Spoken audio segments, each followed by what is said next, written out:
The next speaker is Qafarova from Azerbaijan. Excellencies, dear participants, ladies and gentlemen. On behalf of the Parliament of the Republic of Azerbaijan, I greet you all as a general debate of the 146th Assembly of the Interparliamentary Union. Today's global challenges underline the utmost importance of the theme of our discussions. Dear participants, because our world is too interconnected and complex, the issue of peaceful coexistence and inclusive societies cannot be regarded as a mere domestic social process. They have long surpassed this substance and have become an important factor globally. They are also closely interlinked with our hopes for a better world of peace, justice, stability, and sustainable development. Ladies and gentlemen, in the past, we have witnessed rejection of the ideas of multiculturalism and description of it as a failure by some political leaders. And what we have today, the rise of radicalism, xenophobia, racism, Islamophobia, discrimination and hatred. The world has become more divided, less tolerant and peaceful. It shows that those political leaders who rejected multiculturalism were wrong. But what should we do to overcome intolerance, achieve peaceful coexistence and inclusive societies? First and foremost, accept diversity as an enriching factor rather than a divisive one. Provide equal rights and equal opportunities to all without any discrimination. Promote dialogue between the members of different cultures, ethnicities, and religions. These are basic preconditions for democratic, just, and peaceful societies. Ladies and gentlemen, I would like to share with you the experience of my country, Azerbaijan. Today, Azerbaijan is regarded as one of the world centers of intercultural and interreligious dialogue, multiculturalism. Looking at the factors underpinning this achievement, it should be noted that our society is guided by the moral values that have been formed throughout the centuries. Located at the crossroads of East and West in the South Caucasus region, Azerbaijan has been home to various ethnic and religious groups that have coexisted together in dignity, peace, and friendship. Cultural diversity is our strength, not a weakness. Different religious and cultural monuments, mosques, churches, and synagogues are located side by side. Multiculturalism is a way of life for our people. At the same time, it is a state policy.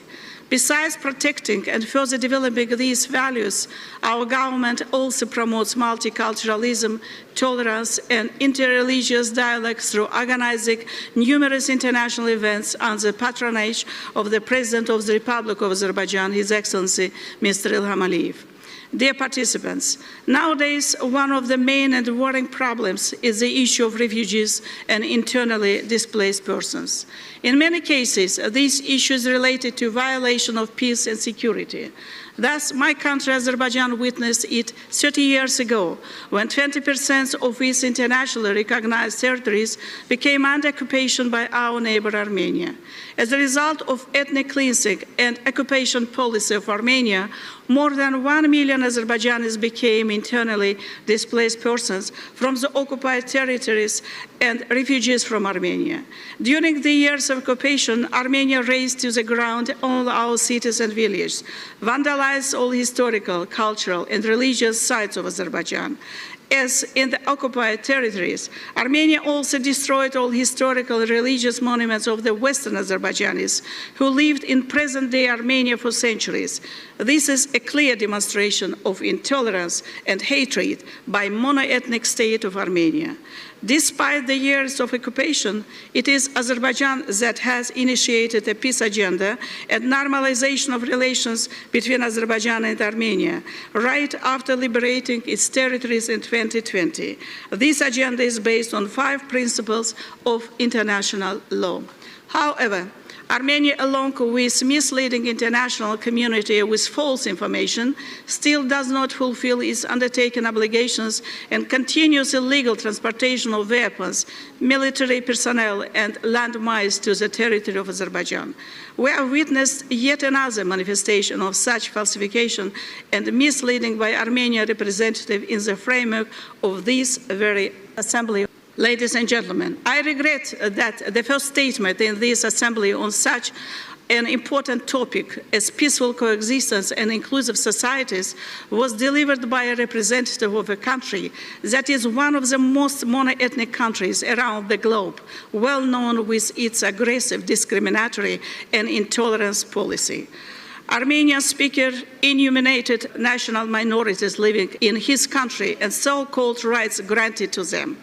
Quite surprisingly, he has not mentioned about multi-phased forceful expulsion of Azerbaijanis from his country, where they had been living for ages, the last phase of which resulted in more than 300,000 Azerbaijanis expelled from Armenia in late 1980s. They have the right to return, which is enshrined in the Universal Declaration of Human Rights and other international law treaties. Armenia should enable the safe and dignified return of ethnic Azerbaijanis to their homes and the realization of their collective and individual rights after their return. Armenian representatives shamelessly claimed that his country has no territorial claims against any other country. However, as I mentioned earlier, besides holding the significant part of Azerbaijan under occupation for about 30 years, Armenia continues to keep its armed formation in the internationally recognized territories of Azerbaijan in breach of trilateral statement of 10 November 2020. Armenian delegate did not shy away from purposefully mentioning false and fictitious figures concerning the number of Armenian residents of the Karabakh region of Azerbaijan. Azerbaijani leadership has repeatedly stated that all 25,000 citizens of Azerbaijan of Armenian origin will enjoy equal rights as our citizens. Well-known multicultural and tolerant policy and traditions of Azerbaijan is an inspiration to be confident on this. And finally, on the claim about so-called blockage of Lachin Road, while completely refusing those baseless allegations, I wish to remind Armenian delegates that Lachin Road is open for free passage of all civilian and humanitarian vehicles, as confirmed by relevant international organizations operating in the field. Ladies and gentlemen, Azerbaijan is committed to implementing its obligations and at the same time ensuring the rights of its citizens are realized and legitimate demands are fulfilled. Thank you for your attention.